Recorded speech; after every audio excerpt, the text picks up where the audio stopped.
3 years ago, Thomas cried at the altar, a happy mess who kissed me like everything fragile depended on it. He was the emotional one. I was practical, the steady hand. Now, 2 days after his solo hike, he was back, but the man who stood in the doorway wasn't my husband.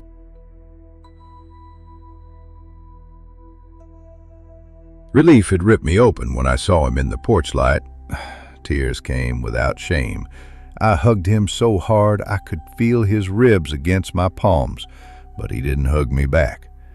It was the first sign that something was terribly wrong. The next nights turned small things into loud alarms. The house seemed to hold its breath. Even Maggie, who had been glued to Thomas for years, kept her distance, looping around him like a stray question mark, ears flat. Once, in our bed, I woke to a faint, frantic scratching at the window. I thought it was Maggie at first, but my hand found the cold glass, and there he was, standing on the outside sill. "Thomas, what the hell are you doing?" My voice split between yelp and whisper. He stopped. The motion looked rehearsed, like a puppet catching its cue.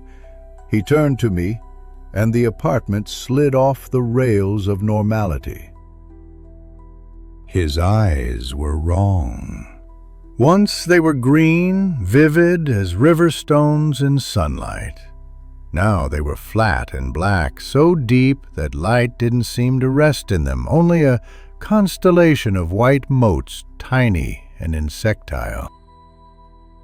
They were not the eyes of the man who loved me. They were holes, and whatever sat behind them watched with a patience that made my teeth ache.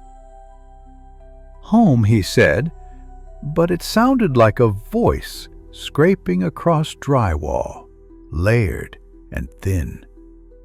He climbed into bed like a child settling after a tantrum and fell asleep instantly, breath even, the body warm but wrong. I did what I'd meant to do 2 days ago. I packed a bag with the essential shirts, the charger, Maggie's leash, and left. Maggie yelped at the bedroom door, as if answering someone inside. She refused to look back as we slipped out. Her body was a taut wire of warning. From the driver's seat, lights of the street, painting bruises over our hands, I caught movement at the second-floor window, that shape at the glass watching us leave. It stood. It didn't wave. It didn't call. It only watched with those black wells and tiny white stars.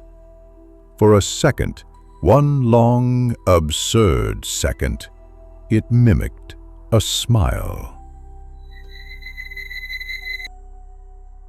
At my sister's now, the house smells different. Lemon detergent and the faint, reassuring hum of her refrigerator. I told her a watered-down version. He came back, but he's been weird. She thought I needed rest. She buzzed with the impatience of someone who loves logic. I wanted to explain the black holes, the voice like a weathered radio, how Maggie avoids him like she avoids open flames. I wanted her to see those white specks in his eyes and believe.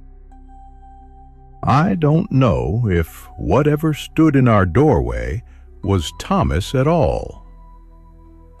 I don't know if my husband is out there in the woods, curled under a tree, or if he's been swallowed by something that wears him like a coat.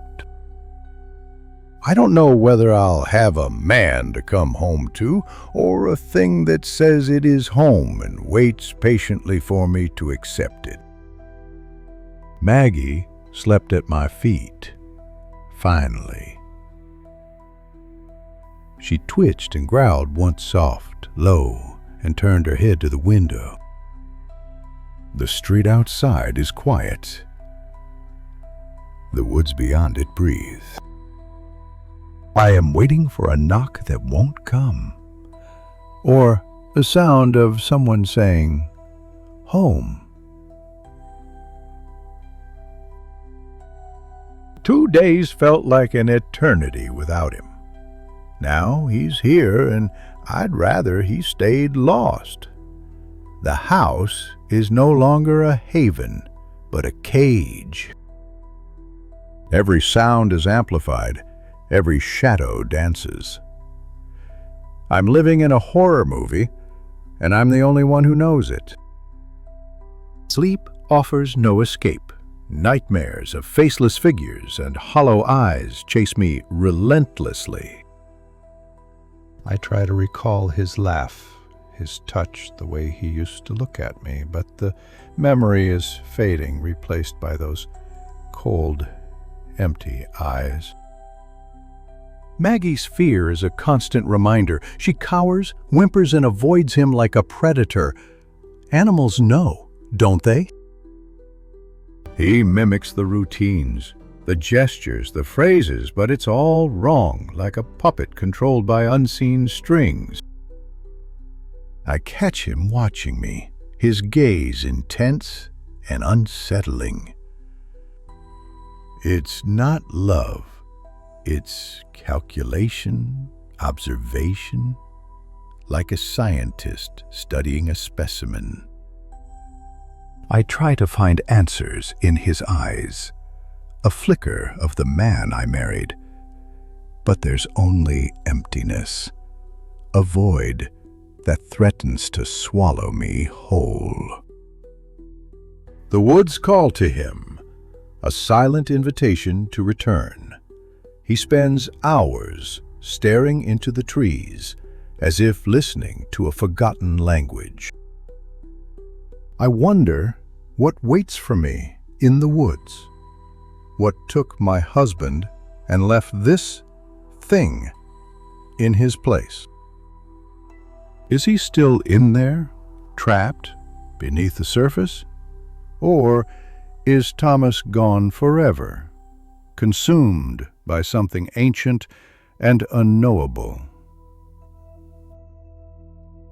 Every night I lie awake listening for a sign, a clue, anything that can bring my husband back. But the only sound is the scratching at the window, a constant, unnerving reminder of the thing that wears his skin. I'm running, but I know it's only a matter of time before he catches up. There's nowhere to hide, nowhere to escape.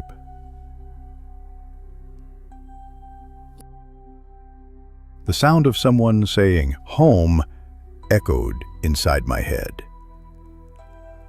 And that's when I knew he had already won.